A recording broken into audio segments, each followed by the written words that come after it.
విచిత్రాల నిధి ఓ విధి విచిత్రాల నిధి వింత కథల సారథి ఆశ నిరాశల వారధి నిరంకుశ నిర్ణయాల నిర్దయవానిధి ఓ విధి విచిత్రాల నిధి ఓ విధి విచిత్రాల నిధి. అసలు నేనే మీకు కంగ్రాట్స్ చెప్పాలి. వాళ్ళకి ఎక్కడ ఏ చిన్న అనుమానం రాకుండా నువ్వు గిరి కూడా నటనలో జీవించేశారు. ఫస్ట్ కాపీ చూసి లక్ష్మీపతి ఏమంటాడో చూడాలి.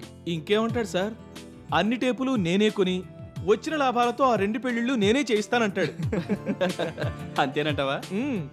రేపే రిలీజ్ కదా నాన్న, నువ్వే చూస్తాగా. గిరి, పాపం రేపు వాళ్ళకి సెకండ్ పేమెంట్ ఇవ్వాలనుకుంటాను. ఇంకా సెకండ్ పేమెంట్, థర్డ్ పేమెంట్ ఏంటి సార్, ఏకంగా ఫైనల్ పేమెంటే.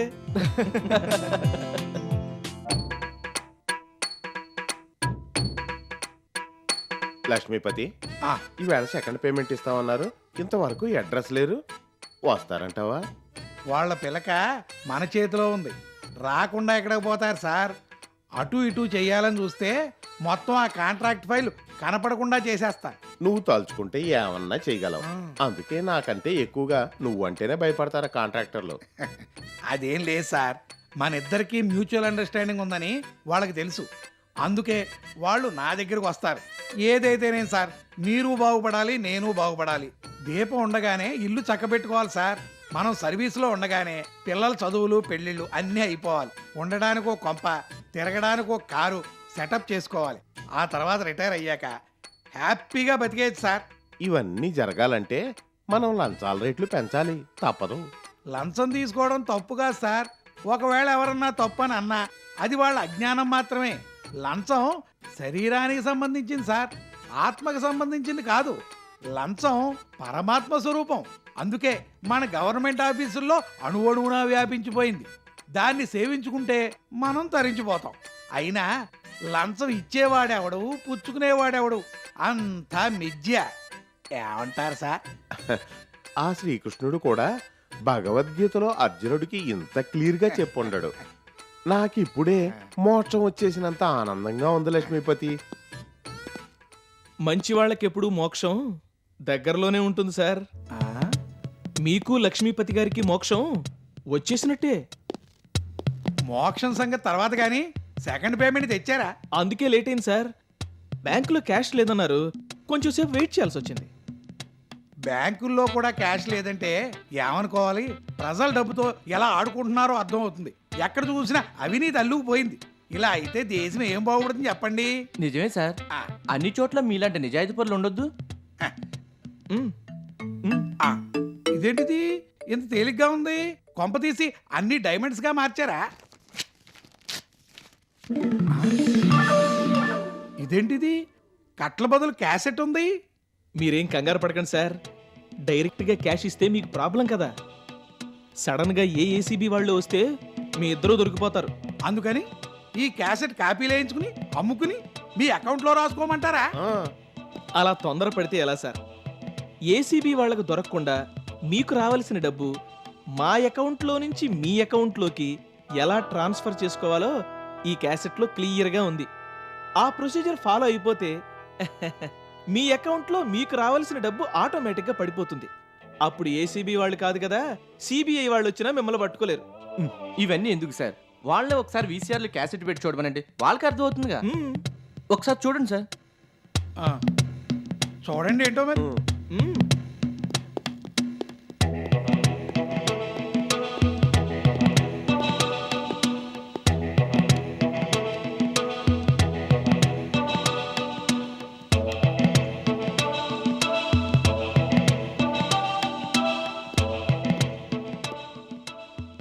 మీ అబ్బాయి ఇంజనీరింగ్ సీటు, మీ అల్లుడు గారి ఫారెన్ ట్రిప్, మీ అత్తగారి గోదావరి టికెట్లు అందులోనే అడ్జస్ట్మెంట్ చేశారు. మరి సర్లేవయ్యా, ఇప్పుడు ఏమంటావు?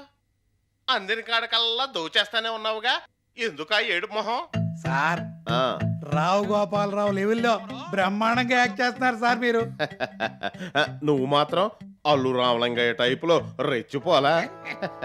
కాంట్రాక్ట్ ఇచ్చావు, నెహ్రూ నగర్ లో పబ్లిక్ గా ఇల్లు లేపేశావు. మీ ఆవిడ పేరున ఎన్నెన్ని షేర్లు కొన్నావో, ఇదిగో మీ బామ్మర్ది గాడు బినామీ పేర్లతో ఎన్నెన్ని కాంట్రాక్ట్లు నొక్కేశాడో, రోజు దగ్గర తీసుకున్న కారుతో సహా మొత్తం జాతకం ఇదిగో నా చేతిలో ఉంది. ఏంటి ఇది? ఏంటిది? మనం మాట్లాడుకున్న మాటలన్నీ రికార్డ్ చేశారు కదయ్యా. కొంప మునిగిపోయింది కదయ్యా బాబు.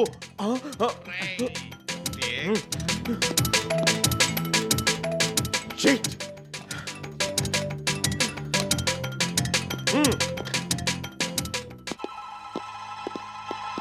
ఏమిటయ్యా ఇది?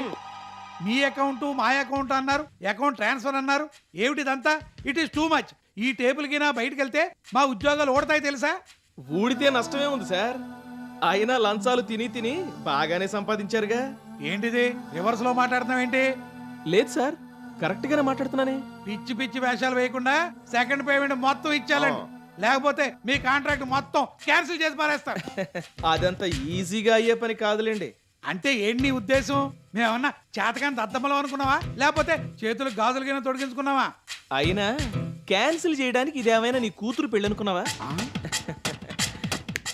హలో, ఈ కాంట్రాక్ట్ క్యాన్సిల్ చేస్తే ఈ క్యాసెట్ ఇలాగే తీసుకెళ్లి ఏసీబీ వాళ్ళకి హ్యాండ్ ఓవర్ చేస్తాను. తర్వాత మీ ఇష్టం. అన్యాయం, అక్రమం, నమ్మక ద్రోహం. దీన్ని ఎలా హ్యాండ్ ఓవర్ చేస్తారో నేను చూస్తాను.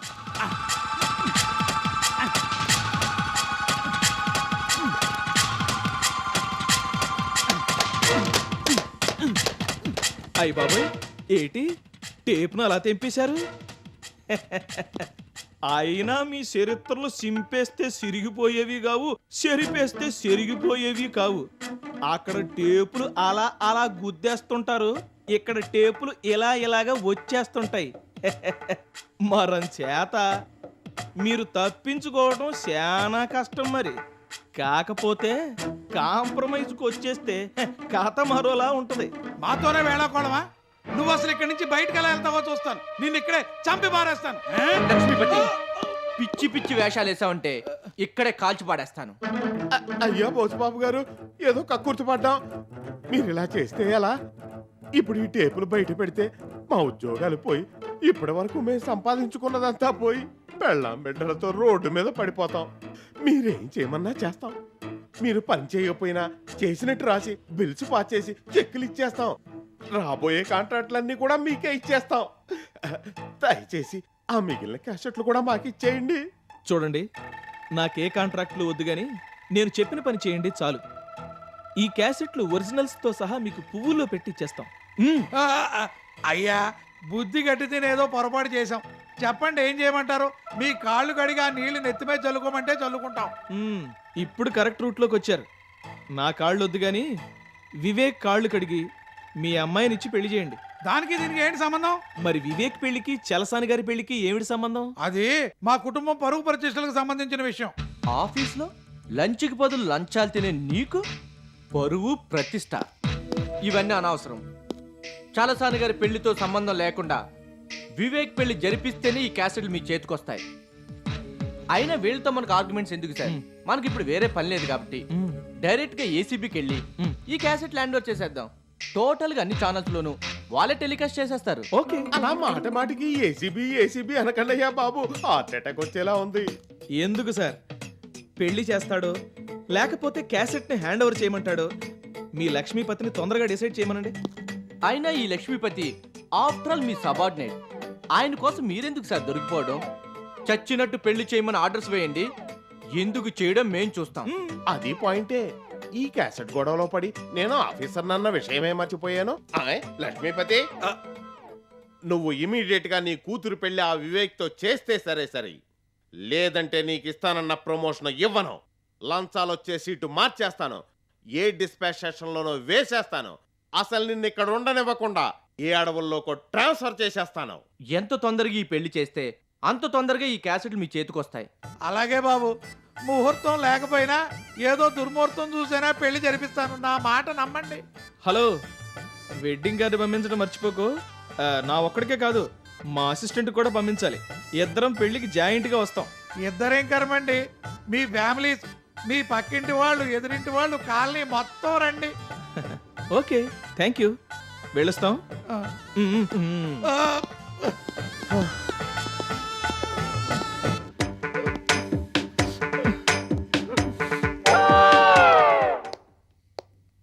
నమస్కారం పరమేశ్వరా. రా అండాళ్ళు, కూర్చో. నా పనులన్నీ మానుకుని నీకోసమే వెయిట్ చేస్తున్నాను.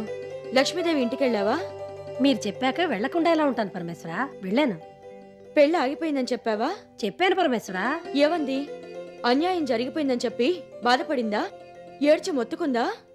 ఏడవడానికి మొత్తుకోవడానికి నేను అవకాశం ఇస్తే కదా పరమేశ్వరా. అదేంటి అండాళ్ళు? అవును పరమేశ్వరా. వెళ్ళగానే రోజీ గారి మాజీ భర్తను పెళ్లి చేసుకోవడానికి నీకెంత ధైర్యం అని గట్టిగా నిలదీసేసరికి నోరు వెళ్ళబెట్టేసింది. తర్వాత చావు కబురు చల్లగా చెప్పినట్టు పెళ్లి ఆగిపోయిందన్న విషయం చెప్పాను. అంతే, మొహంలో నెత్తురు చుక్కలేదు, ఏడుపు ఒకటే తక్కువ. అయినా నేనేం ఊరుకోలేదు. ఇలాంటి పాప పనులు ఇంకెప్పుడు చేయకు, రోజీ గారి లాంటి మహాపతివ్రతకు అన్యాయం చేస్తే పుట్టగతులుండవని చెడామడా తులిపేశాను. మాటలతో ఉతికారేశానంటే నమ్మండి. నిజమా అండాళ్ళు? నువ్వు అంతలా దులిపేస్తుంటే లక్ష్మీదేవి ఏం మాట్లాడలేదా? తప్పు చేసింది, ఇంకేం మాట్లాడుతుంది పరమేశ్వరా? నేను అలా దులిపేస్తుంటే మధ్యలో సంజయ్ వచ్చి ఏదో మాట్లాడిపోయింది. అంతే, ఆ అమ్మాయిని కూడా శుభ్రంగా ఫినాయిల్ వేసి కడిగినట్టు కడిగి పారేశాను. నువ్వు ఇలా చెప్తుంటేనే నాకు చాలా ఆనందంగా ఉంది అండాళ్ళు. నేను నీతో పాటు వచ్చుంటే బాగుండేది. పెళ్లి ఆగిపోయినందుకు ఆ లక్ష్మీదేవి ఏడుపు మొహం కళ్ళారా చూసి సంతోషించేదాన్ని.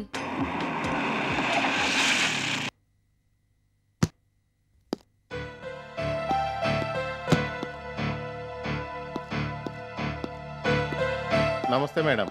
నమస్తే, రండి కూర్చోండి. వద్దులేండి, కూర్చునే పరిస్థితుల్లో లేను. ఏమైంది అంతలా కంగారు పడుతున్నారు? ఇంతకీ కారు బాగా నడుస్తోందా? వద్దు మేడం, ఆ కారు పేరు చెప్తేనే కాళ్ళు చేతులు వణికిపోతున్నాయి. అదేంటి, కారు విషయంలో మిమ్మల్ని ఎవరైనా ఏమన్నా అన్నారా? కార్ ఎక్కడదని ఏసీబీ వాళ్ళు ఇన్కమ్ ట్యాక్స్ వాళ్ళు పట్టుకున్నారా? ఆ ముహూర్తం కూడా దగ్గర పడేలా ఉంది. సుబ్బి పెళ్లి వెంకి చావుకొచ్చిందని ఆ పెళ్లి మా పీకల మీదకి తెచ్చింది. అసలు విషయం చెప్పకుండా ఏదేదో మాట్లాడతారేంటి? ఏం జరిగిందో చెప్తే ఏ ఎమ్మెల్యే గారికో మినిస్టర్ గారికో ఫోన్ చేసి ప్రాబ్లం సాల్వ్ చేస్తాను. ఇప్పటి వరకు చేసింది చాలు మేడం. మీకు మీ కారుకి ఒక నమస్కారం. ఆ, ఇవిగో మీ కారు తాళాలు. అది కాదు, అసలు ఏం జరిగిందో. ఆ, వద్దు మేడం, అది గుర్తు చేయకండి. మీ మాటలు నమ్మి ఆ పెళ్లి క్యాన్సిల్ చేయించినందుకు లాక్కోలేక పిక్కోలేక చేస్తున్నాం. మమ్మల్ని ఇలా వదిలేయండి, వస్తాను.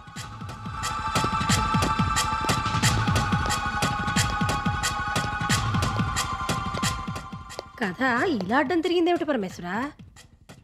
అంటే మీరు అనుకున్నట్టు లక్ష్మీదేవి గారి పెళ్లి ఆగిపోలేదన్నమాట. అయితే మనం తప్పకుండా పెళ్లికి వెళ్లాల్సిందేనే అన్నమాట. ఇంతకీ పెళ్లికి ఏ చీర కట్టుకుంటారు పరమేశ్వరా? చీర లేదు గీరా లేదు, ముందు నోరు మూసుకు బయటికి పో. మీరేదో కోపంలో ఉన్నట్టున్నారు. మళ్ళీ వస్తాను పరమేశ్వరా.